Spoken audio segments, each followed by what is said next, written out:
Alright, welcome to the first ever Solidus tutorial. If you somehow found this video without me sending it to you, Solidus is a roguelike dungeon crawler that I've been working on that runs in your browser. There's going to be a link in the description of this video. All you need to run the game is basically any browser, so if you want to check it out, it shouldn't be too hard for you to do that. The hardest part of getting to this game is not finding how to run it, but actually learning how to play it, because it's not particularly there's a learning curve. And so that's what this video is for. So what you can see here is at the center here, this is the game window. This is where the world of the game is represented. If you want to scroll over an item in this window, you can see what it is. So this is me, this is a bed, this is just floor. We're going to come back to this in a moment. It's going to be a little bit more clear what's going on here. On the left here we have my inventory.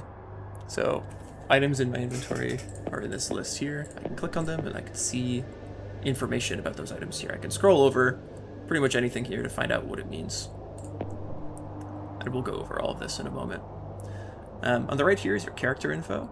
So you can see your level, your XP bar, your stats, perks, and proficiencies. Again, if you wanted to see what these do, you can scroll over them and it'll tell you. Up top we've got our resource bars, health, stamina, luck, hunger. You can see what day it is, how much gold we have, and down here this is the log. This will tell you what is happening in the game that might not be entirely clear on the screen here. It also might have tips. It might tell you how much damage you've done. This is just a generally useful tool for parsing what's occurring on this tile map of ASCII characters. Okay, so back to the tile map of ASCII characters, the world menu here, the world view. You can see right now we can only see 9 squares, plus this one over here. We can ignore that for now. We can only see 9 squares here, and that's because I haven't lit any light. This is a game where light is important. And so if I want to see a little bit further, I can burn my oil flask. This says it has a fuel strength of 2, which means it'll increase my light level by 2, which means I'll be able to see 2 blocks further. So if I burn it, I can see a whole lot more. I can see that I'm in a room. So these walls, it says, which will say wood when you scroll over it. That means it's a wooden wall. I can't move through that. I can't see through it either. But I can move around in this room. And the way I'm going to do that is by using the numpad on my computer. So you can see down here to the right, that's a representation of my numpad. You'll see if I press a button on my numpad, it'll light up there so you can see what I'm doing. If you don't have a numpad on your computer, you can remap these controls. If you scroll down, you can see custom controls down here, and you can remap any of these by just clicking on it and pressing any button that you want. But I'm going to keep it as it is. You can also navigate by clicking if you want to, but for this tutorial we're going to use the numpad. So I think the best way to understand the controls, since not a lot of games use numpad movement, is imagine 5 on the numpad is you. That's where you are right now. So pressing 5 has you stay where you are. So if I press 5, I pass the turn. You can see the turn counter goes up every time I press 5 because I'm waiting, but I don't move anywhere. All the other buttons on the numpad represent the tiles adjacent to me. So if I wanted to move in the tile down to the left of me, you can see 1 is down and to the left of 5 on the numpad. I press 1, I go down to the left. If I press 3, I go down and to the right. 8 goes up. And so this might not be particularly intuitive at first because we're very used to WASD or arrow key movement, but I find that very quickly this becomes pretty intuitive. The other part of movement is rotation. You can see that right now I have this little crescent underneath me, and that means that I am facing down, or I guess this would be south. I'm currently facing south. If I wanted to rotate, I would use the Q and W keys to rotate clockwise or counterclockwise. So Q will rotate me clockwise.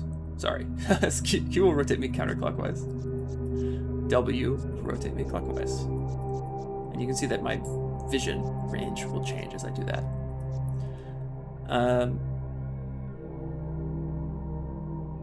So the reason that this is an important part of the game is because the way that we fight things is by navigating our weapons on top of them.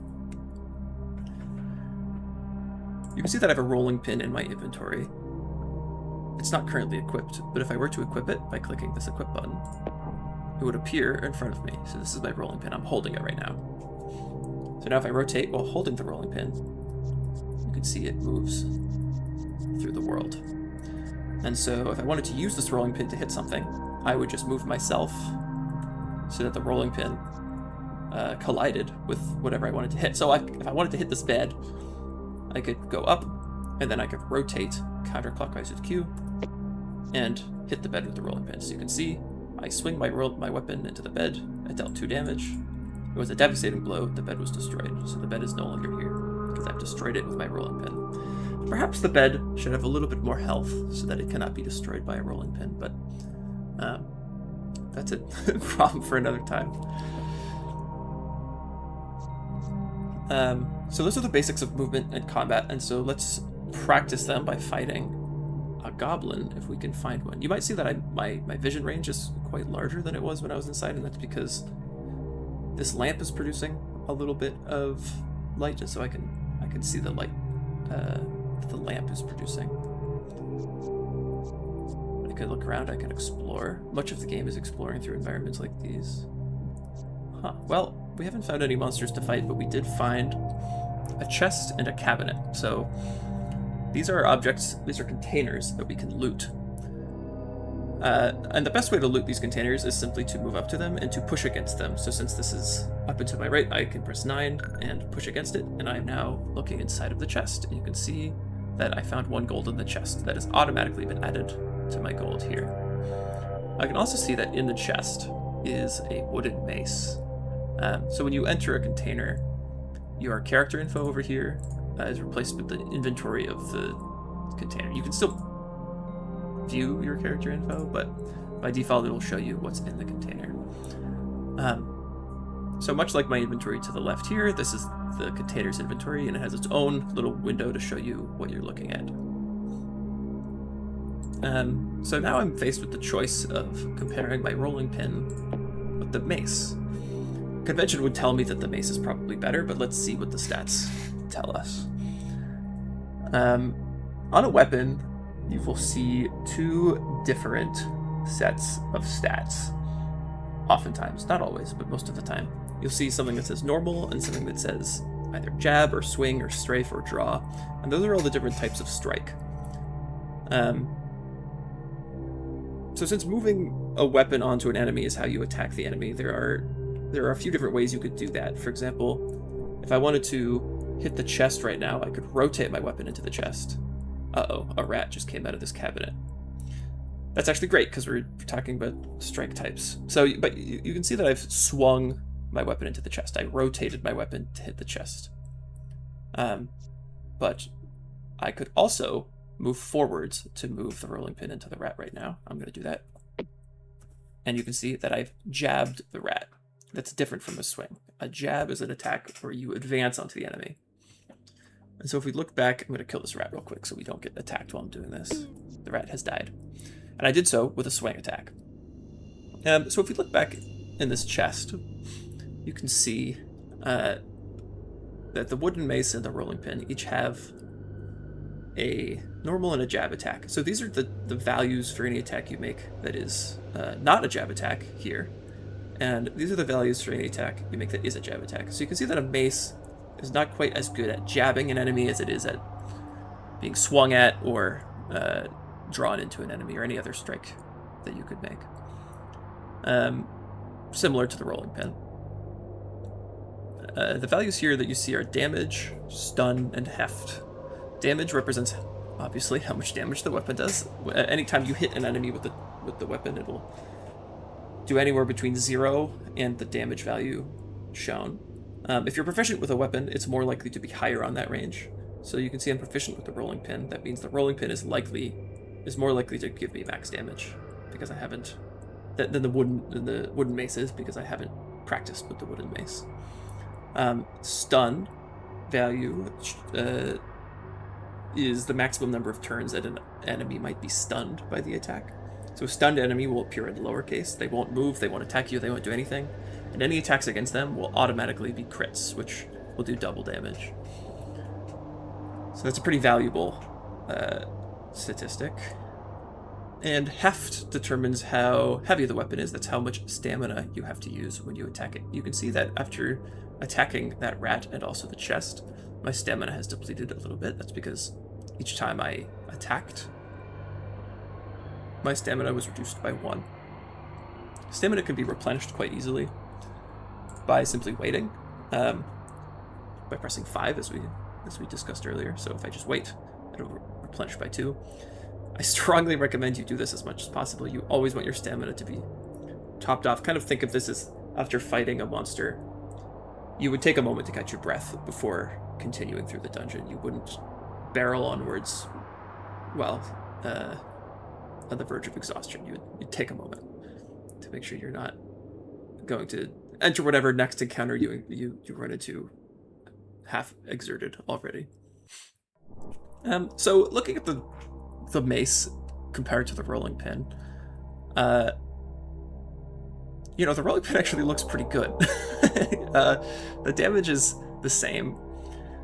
The stun value is a little lower, but the heft is half. So this might be silly, but it's actually sort of looking like the rolling pin is a better weapon than the wooden mace. But there's more that we can do with the wooden mace than use it as a weapon. You can see it's got a couple keywords down here. You can see it's worn, so this means that this is a wooden mace that's been used, and so it's probably a little blunted. This might be why it's not quite as strong as a rolling pin. But you can also see fuel. So much like I can burn my oil flask, if I bring my wooden mace into my inventory here, I could also burn this. Anything that's wooden can be burned to give me light. And so you might have seen when I clicked burn, my view radius extended a little bit, and that's because it had probably depleted since I first lit my light. You can see my light was flickering on turn 60. It is now turn 170. So light will gradually go down. And so if you want to be able to see what's around you consistently, you're going to need to be feeding materials into your lantern also consistently. The higher your light value is, the faster it will deplete. So if you want to conserve your light, you will want to keep it relatively low. I think I'm going to cut now until we run into another monster so I can show you something else. Actually, there's something else here I want to show you. You could see I'm now searching another chest. And you can see in this chest, there's a weapon like we found in the other chest, but there's also a huge stone bead. This is different from the weapon items that we've looked at before because it is treasure. This is something that you would loot not because it is a useful tool, but because it is worth money. So here you can see that it's worth 2 gold. This is definitely worth taking because the core loop of this game is finding treasure and selling it so that you can survive. So I'm going to take it. It's now in my inventory. You can see there's another number up here, which is bulk. It says 1.2b. That is the bulk that this item has. It's sort of like you can conceptualize that as like your carry weight. You can see down here the total bulk I have in my inventory, currently 1.9 out of 10. If I want to see the value and bulk of every item in my inventory, I can press G to swap between the buttons to these values here. So I can see this bead is quite large. It is huge indeed. It is heavier than my rolling pin or my oil flask. And there's a risk to carrying items that have more bulk. Once your bulk reaches your maximum bulk, you can continue to pick up more items, but you start experiencing hindrances. There's a chance every turn that you try to move that your turn is lost, which means that you might trip up while trying to fight a monster or trying to flee something, and that can be quite bad. All right, here's another goblin. I think I want to show you something here. So let's say I like totally mess up fighting this goblin, and I like look the other way and I wait 3 turns and like, shoot, now I have 2 health. I've really messed up this fight. There's something that you can do here. You might see that my luck up here is at 10. This is a stat that we haven't really looked at yet. This is a resource that we can use by pressing the backspace key, and what it does when we use it is it rewinds the game by 1 turn. So if things aren't going as I want them to, I can use luck to make them go differently. So if I press backspace, I will go back 1 turn. I'm now on turn 141, as you can see. If I press it again, 140, 139, 138, 137, and now I'm back before I made a mistake. I've used half my luck. Luck is a valuable resource. You really don't want to be using it like this. Probably 1 piece at a time is best. But now I have the opportunity to take this fight differently, so I can just swing my rolling pin into the goblin, and ooh, did you see that? There was a flash. My rolling pin is showing where. So weapons in this game, every time you attack with them and every time they are attacked by a monster, have a chance to degrade. That degrade chance is shown here. This isn't actually the exact chance that it has. The degrading is a little bit more complicated than a flat chance every time it happens. But this is roughly the chance that your weapon will degrade every time you use it. So a degraded weapon will now have this little arrow next to it to show that it is degraded. And if a weapon is not degraded and it becomes degraded, it'll really it doesn't do that much to the weapon. It might do a little bit less damage. It might have a little bit less sell value, but this rolling pin is just as good a beating stick degraded as it was undegraded. However, if it was already degraded and it became degraded again, it would break entirely. So now if this rolling pin becomes degraded again, which has about a 9% chance when I use it, it would become broken.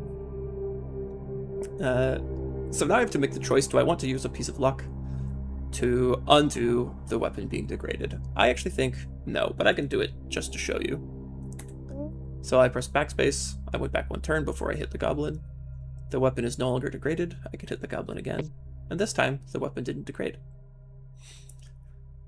We talked about stunning earlier. You can see that the goblin is lowercase. That means that the goblin is stunned, which gives me an opportunity to advance on it and hit it again. Since it is stunned, when I'm hitting it this time, it's going to be a critical hit. Every time you attack a monster that is stunned, it is a critical hit. And you can hear that little audio cue. You can see critical hit down here, 3 damage. That's higher than the minimum damage, and then the maximum damage.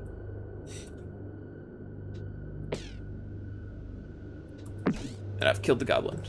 But uh-oh, I have another one behind me, so I'm going to maneuver around this goblin, wait a turn, and then fight this one also.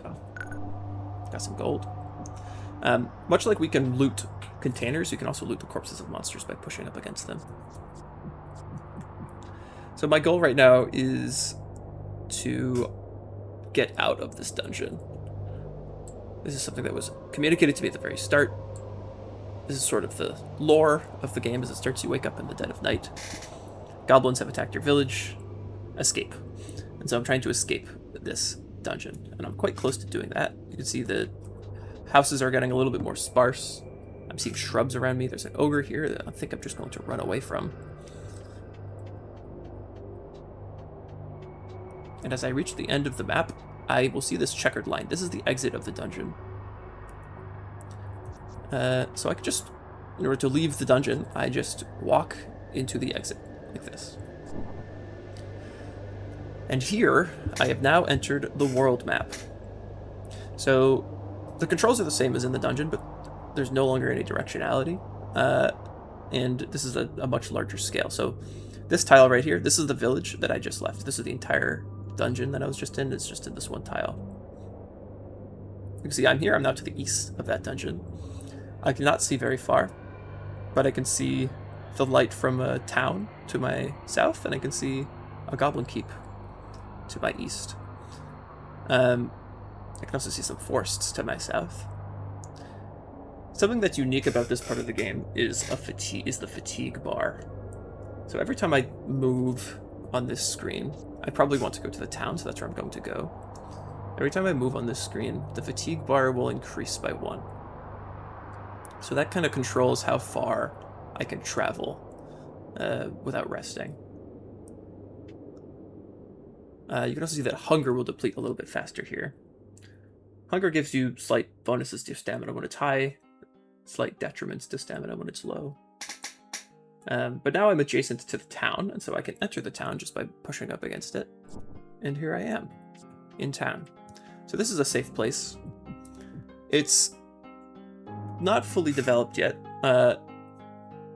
Currently all there is here is adventuring supplies and a tavern, but what we can do is we can go to the adventuring supplies and we can sell this huge stone bean that we found.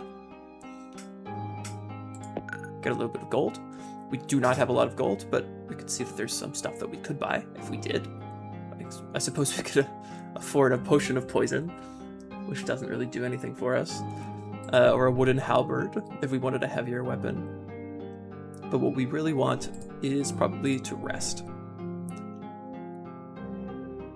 So you can see here, these are the effects that resting will give us. We definitely want to rest because our fatigue is getting quite high. So I'm just going to do that now. So now I'm pretty hungry, but I can buy some food. I can eat that food. Maybe have another meal. And now I'm kind of into the meat of the game. The goal is going to be, at this point, just to kind of survive. The game right now doesn't have an end. It's sort of a little bit of a sandbox. But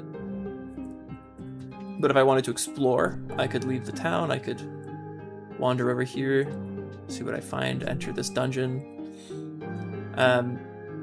But I think that's about where this tutorial will end.